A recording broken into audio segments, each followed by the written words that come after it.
In another part of Arkansas, a small school district has come up with what I think is a pretty dreadful plan. They're training and arming more than 20 teachers and staff to carry concealed weapons in the classroom, guns and children. What could possibly go wrong? Well, joining me now is Brenda Robinson, president of the Arkansas Education Association. My view is pretty straightforward. I think this is absolutely crackers, this. What is your view? Well, my view on this, Paris, and thank you for inviting me on the show, but my view is that educators, we do everything in our power in order to secure a safe learning environment for students. And the Arkansas Education Association, we oppose having guns any place in the school.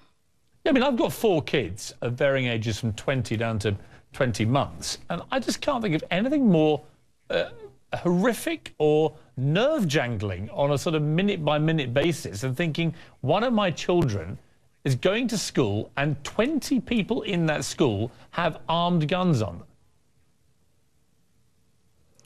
Well, I've heard from some parents they are taking their children out of the school district simply because of that reason, that they don't feel secure with guns in the school. And I know that there are teachers and administration and education support professionals that are being trained only in 50 hours in order to carry a concealed weapon and be a trained security guard. But I just don't think that that should be the focus. The focus should be teachers and administrators creating a safe environment for children to learn and focus on teaching and learning. Well, teachers should be teaching, for God's sake. Clarksville School Superintendent David Hopkins told my CNN colleague Jake Tapper today about the training. Let's listen to what he had to say. These guns will be concealed on the employees in the district. And again, the training that they've received is first-class training.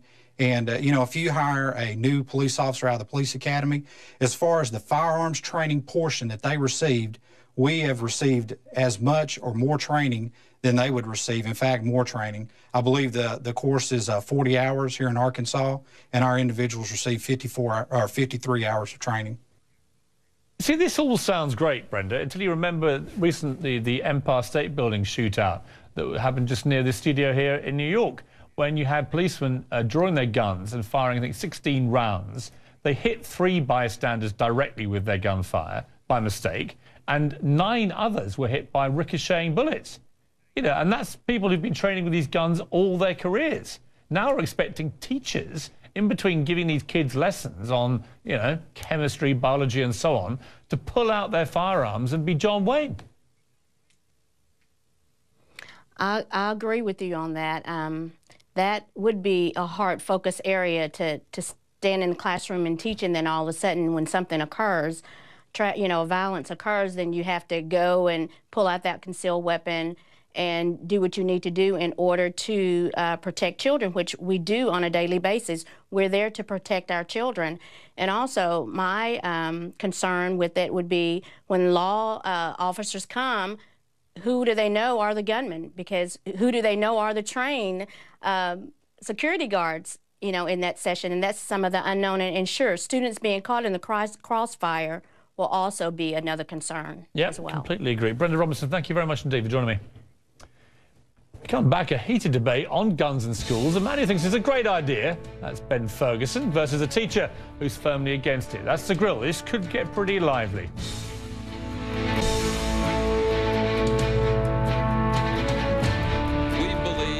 Absolutely gun-free, zero-tolerance, totally safe schools. That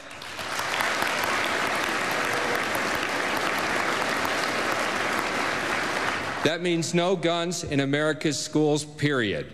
I call on Congress today to act immediately to appropriate whatever is necessary to put armed police officers in every single school in this nation. The NRA's Wayne LaPierre with a complete about-face on guns in classrooms. I want to bring in 2 people who couldn't disagree more about guns in schools. Joining me is Mary Catherine Bricker, the president of the St. Paul Federation for Teachers and vice president of the American Federation of Teachers, where she works on school safety policies. Also CNN political commentator Ben Ferguson, host of the Ben Ferguson Show. They're both on The Grill tonight. So Ben Ferguson, give me one good reason why arming 20 teachers and administrators is a sensible way to reduce gun violence in America. I'll give you 3. 1, because these teachers are volunteering and they know their school better than any police officer will in their community. 2, you're training them with 50+ hours in their school only. They're not doing police training like police do, where their hours are diluted in all different scenarios. And the most important reason is because in Arkansas specifically, they had one of the worst shootings early on in history, when in Jonesboro you had an 11 and a 13-year-old take out a teacher, students, and not only that, wound a bunch of their classmates, and no one was there to stop them. So from a teacher's perspective, who's willing to go through this training, who's willing to go through the background check, and willing to put their bodies in front of their students, like we saw in Newtown, where there's always hero teachers who take bullets for students. Why not allow some of them who want to have this extensive training, which is more than police officers get in this one situation, instead of being shot to death, allow them to take out the shooter and save their kids' lives? That, to me, is common sense. And before I go to Mary Catherine Rickett, you would presumably, by extension of your argument, Ben, you would arm every single teacher in America if you could, in every school?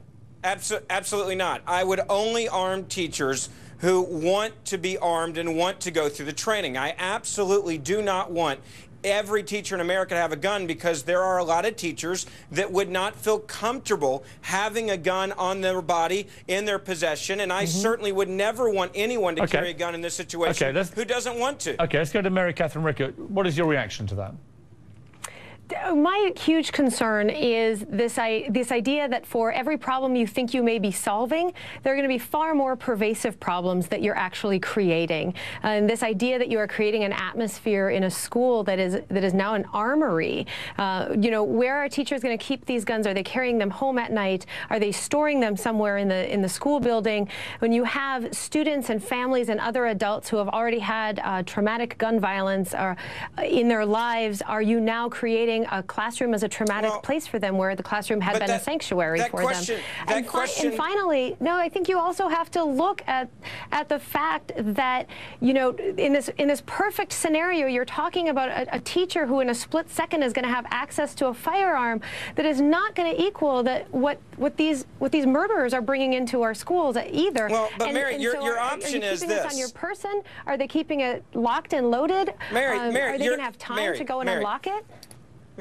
This is where the fear-mongering is exhausting. You just asked a bunch of questions and obviously did not do any of the research because you want to terrify parents that are watching tonight. I can answer the question. First of all, Ben, the gun has to be on the person. Let me finish. The gun, first of all, if you actually looked at what they're doing, has to be on the person. It is not locked up in the school overnight. It's not being left in a drawer. It is a concealed weapon on the person. That is the law of anyone who is a guard in this situation, which is the law in Arkansas. So let's not put out information that is not true and to terrify parents when the gun's going to be on the person. Ben, let me ask you a question. How would a teacher with just 50 hours of any kind of training with a gun be able to stop somebody like Adam Lanza with an AR-15 with perhaps a 100-bullet magazine? Explain to me how you're going to do that.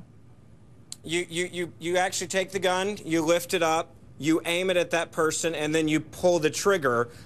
It works. I had 2 guns point at me, both them shooting at me, and I was able to protect myself. It's a lot better than putting your hands up like this or putting yourself in front of children and then taking those bullets and having absolutely no way to defend yourself or the poor children. Where do the teachers put the guns? Where do the teachers put the guns physically? They wear it on their waist. This is not some new technology. It's the same thing that any security guard does or any police officer does. Okay, Mary. But if a police officer does this, Mary, why can't these people? Because Ben, they are police officers. Wait a moment. Ben? They are police officers. That is their job. That's right. Like soldiers. Are soldiers. We're talking about teachers. Where do you end this? Do you then go and do the same with nurses? Do you do the same with priests? We're starting where do you take this illogical argument? Mary, to you. Yes. So we're starting in the wrong place. I mean, if we are, as a country, come to the fact that we are going to accept that these intruders come into our school and hunt our children down and kill them, and we're just reacting, then then we're starting too late. We're reacting too much. The superintendent of the school district actually said that. So first of all, Ben, I actually don't appreciate being accused of not doing my research, because I've spent quite a bit of time talking to the things you brought up had already been answered about this situation. They haven't been. We have not had the sort of comprehensive conversation we have to actually solve this problem. We haven't. And what we have to do, when this superintendent said that lock your doors and shut your lights is not a plan, I actually agree with him, because what we've done there so is what do you want to do? That these just are going to keep happening. Here's Ben. So, let me jump in there, because Ben, every single day, it seems, we read these awful stories of accidents. Put aside for a moment any threat of homicide or mass shooting or whatever. Let's just get down to the nuts and bolts of what happens when there are lots of guns around, right? A recent study in the Southern Medical Journal concluded, I quote, "The dangers of having a gun at home far outweigh the safety benefits." And we've seen a whole load of young kids who have picked up guns and shot their siblings, shot their parents. Well, it's not funny, Ben, is it? It's happening it's not funny on a because daily basis. There are crime victims, but Piers, there are crime victims that I could bring before you that would say what you just said absolutely did not apply to their life. Go to any person who had a gun and protect and defend themselves. I'm one of them who actually was faced with a gun being pointed at them, or their home was being kicked, their front door was being kicked in, or their back door was being kicked in, and it saved their life, and an accident didn't happen there. And without a gun, they would probably either be raped or dead or live a life of fear and terror because of the horrible crimes that are committed against people that cannot defend themselves. I also have to say one other thing about teachers. Why are we acting as if teachers are somehow incompetent to volunteer to then go through training? We trust them with our children's lives. We trust them with reading, writing, and arithmetic, but we act like they're incompetent to carry a weapon. Ben, there were, of course, as you know, Ben, there were armed guards at Columbine, at Virginia Tech. Obviously, at Fort Hood, the place was swimming in them. Right. And there's no evidence that it makes any difference. That when you have people intent on mass killing. And so I come back to my point, which I think is Mary's point she hinted at earlier. This chicken and the egg. What you've got to try and do is make it far more difficult, surely, for these mass shooters to get their hands on these killing machines. Bring in universal background checks. Ban high-capacity magazines. Ban assault rifles. Do something to try and make it more difficult. Your answer is what you do after the event. It's like, well, they're going to come anyway, so let's arm everybody else. It's the Wild West. It's not the Wild West because hold on, I got to respond to that, Piers. Hold on, let Ben respond to me, and then Mary, you have the last word. Let me say this. When you look at school shootings in America today, you brought up a brilliant point. At some of these locations, there was an armed guard. And unfortunately, that armed guard was too far away, or the police were too far away to take out the threat at that moment. We saw that in Newtown. It was too long before the police, and it's not their fault, got there. When you have multiple people in a school who have volunteered and have been trained more in that situation than the majority of police have been trained in that situation, and they know that school, and they want to do it, and we trust them with our kids, why would we not trust them with this? Okay, but Ben, very quickly, last point to you, and then final point to Mary. Why did Wayne LaPierre, as early as 1999, why was he so adamant that there shouldn't, by his words that we saw at the top of this segment, there should be no guns in any school in America, and now he thinks the complete opposite?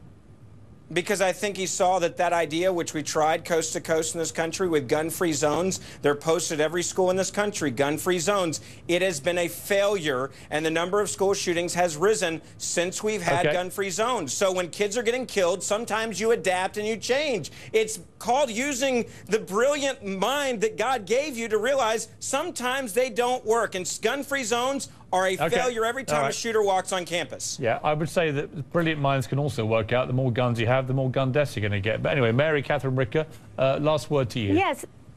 Yeah, Piers, the final point I want to make is we do learn a lot from studying tragedies like Newtown and Columbine. What I don't think we pay enough attention to is how much we can learn from those potential school shootings that have been thwarted or prevented completely. And really the two big lessons as I've studied those thwarted or prevented school shootings are, one, the relationship someone had with the potential shooter that it got them to stop their behavior, and two, the people who noticed, changed behavior, saw something on social media and said something and actually got someone help before they committed some horrific tragedy. I'm in favor and I really do think we need to do more to elevate that. Good point, and that's Mary. where some of our solutions I've got to leave it there, but it's a very good point to end on. Absolutely. To Ben Ferguson, to Mary Catherine Ricker, thank you both very much indeed. When we come back,